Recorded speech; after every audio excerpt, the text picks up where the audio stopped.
So I brought home the neighbor's air purifier, and it looks like it could use a little purifying itself, but the problem statement, hello kitty cat, is that the power cord only works when it's in a certain position. And now it's not working at all. It was working earlier, but as soon as I hit record, that's how it goes. So it looks like it's a removable cable gland here, so we're gonna figure out how this puppy opens up, and we're gonna get in there. Looks like there's just one screw on the outside.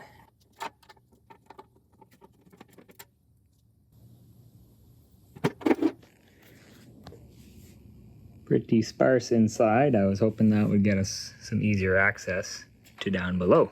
But we got a bunch of dirt in here, so we'll clean that out while we're here. And we'll see how else we can get in.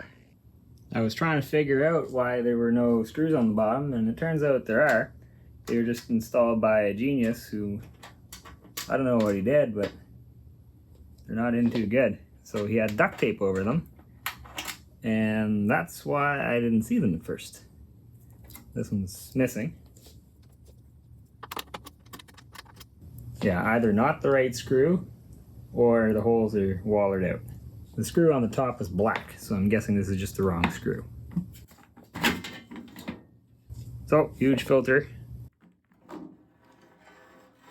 Lifts out, apparently. Easy enough. I have no idea how to tell if one of these is dirty, but I would venture to say that this one probably is. So here is our troublesome department right here. We've got this little locking gland here. I'm gonna take some time off camera to figure out how best to squeeze it through, and we'll fix the wire.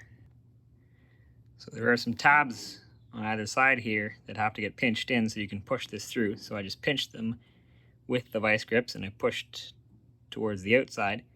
Now I had to give myself a couple of millimeters of slack on the vice grips just to squeeze that bump on the end of the tab through. Now that the bump is through, I'm going to clamp down on it once more, see how much further I can push. And not much, because the other orientation needs to be squeezed and pushed through. Let's see how far we get with that.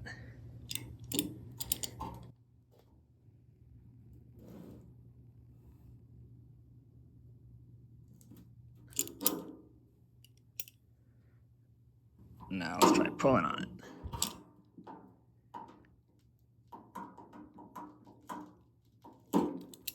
Yeah, now that's through. You can kind of see the extent of the damage. Looks like the hot and the neutral are both ripped, and you just have the ground that's good. So this connector just pulls apart like that. Easy enough. And we can push it off of our offending area. So we're just going to cut this back, feed it into here so we have some slack, and we will solder this back together and put the gland on about here, or about here, and then push it back through.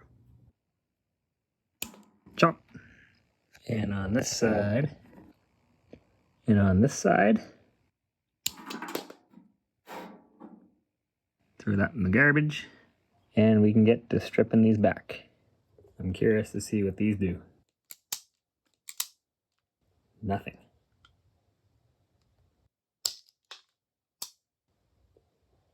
Not bad, not bad. Do that on the other side. How far down can we tighten with these? That's it, eh? Yep, that's it.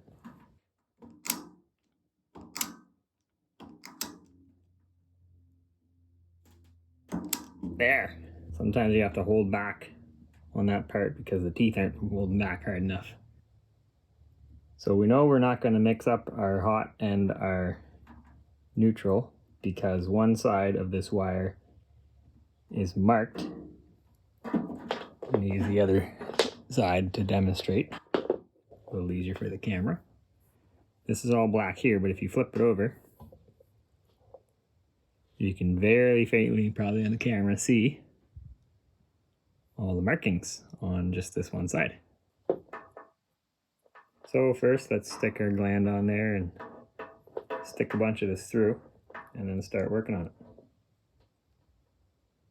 I don't know if this was the original cable for this. It seems rather tight.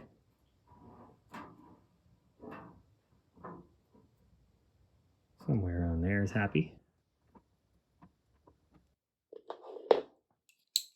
Now we just need to separate these so that we can put them back together with, I'm going to use butt splice connectors. There are other things that you could use to do this that are probably better, but I don't have any.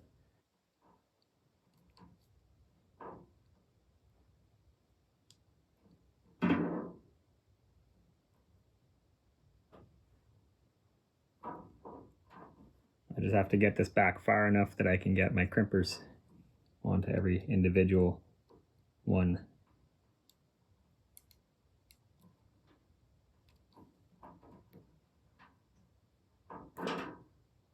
Oop, took him out of the sheathing. But that's alright, because he's got his own. It's tougher than it looks. There. Well, maybe.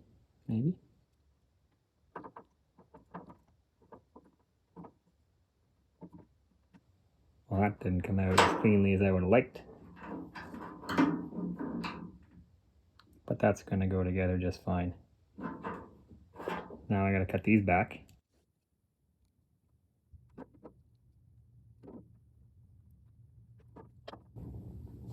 Now with that done, 18 gauge is what the wire said.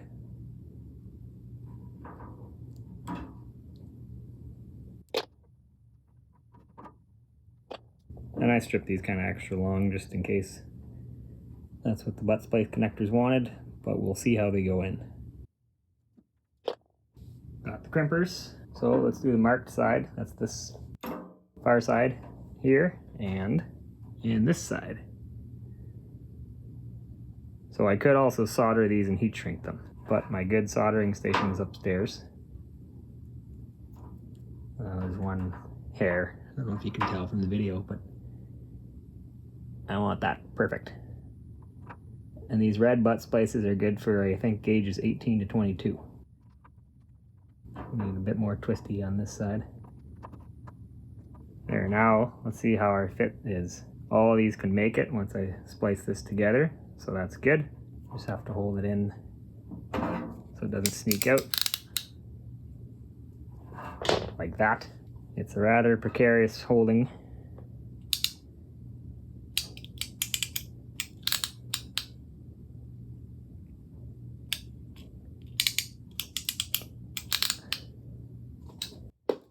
Now we pull on it to see if it slides out.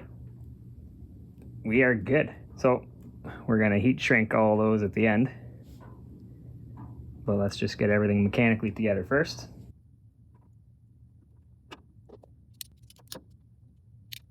Ooh, I don't know about that one. No. No bueno. It's tricky here because I can't just use a second helper hand sort of tool in the air. I'll try one more of these, and if that doesn't work out, we'll solder it. If I can pull that off. And tugging on it, it's not coming out. Good. Now the last one. A little too far upstream here. Release! Which way is release? There. Well, that didn't help. Come on.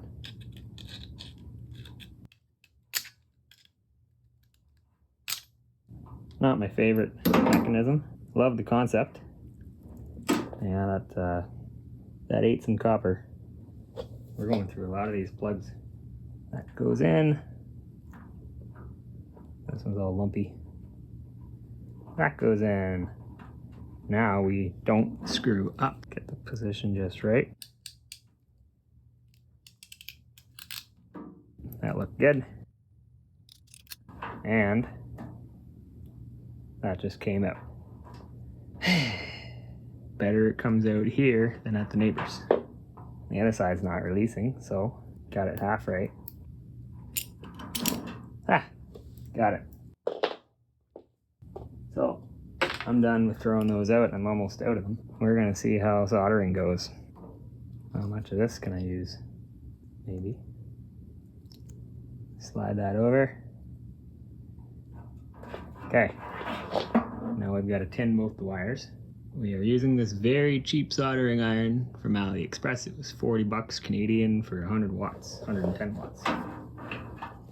It does not do a spectacular job of actually transferring the heat.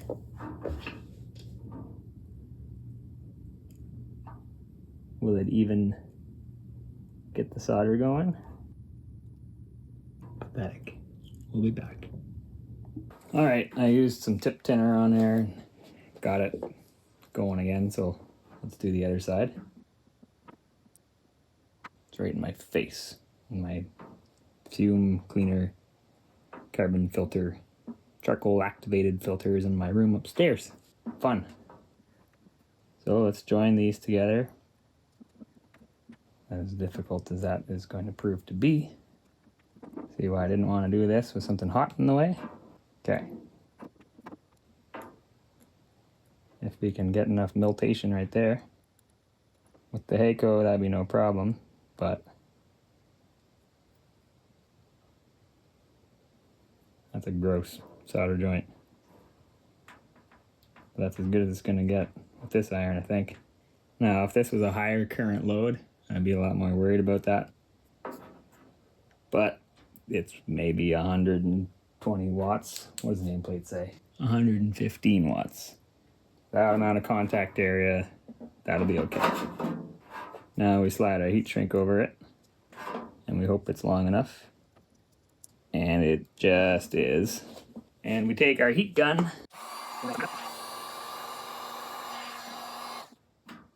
Now we didn't have a lot of room for this cable to start with, so we'll get the gland pretty close to our fix.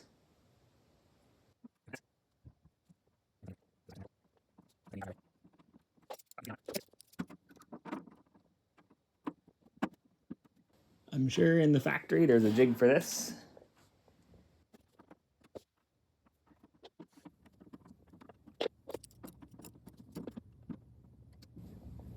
Oh, I think, oh, almost had it.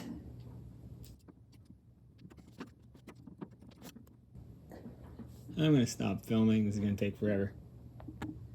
Finally got it in. It ended up being the vice grips that did it.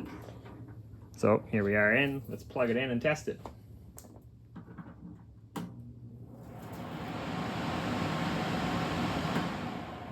Hey, hey! Okay, now let's take the power back out and reassemble. Not much reassembling to really speak of. Just drop this down in there. Don't crush your fingers. And don't crush all the wiring that we just did. Good on all accounts, I think. That seems to snug down a certain way. Now we put the cover back. Does this only go one way?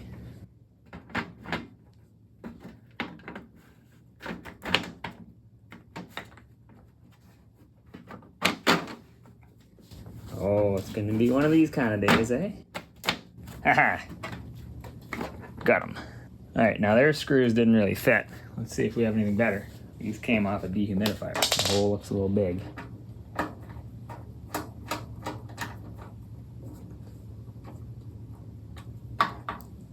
Well, my work, my work. This thing was built in 1999.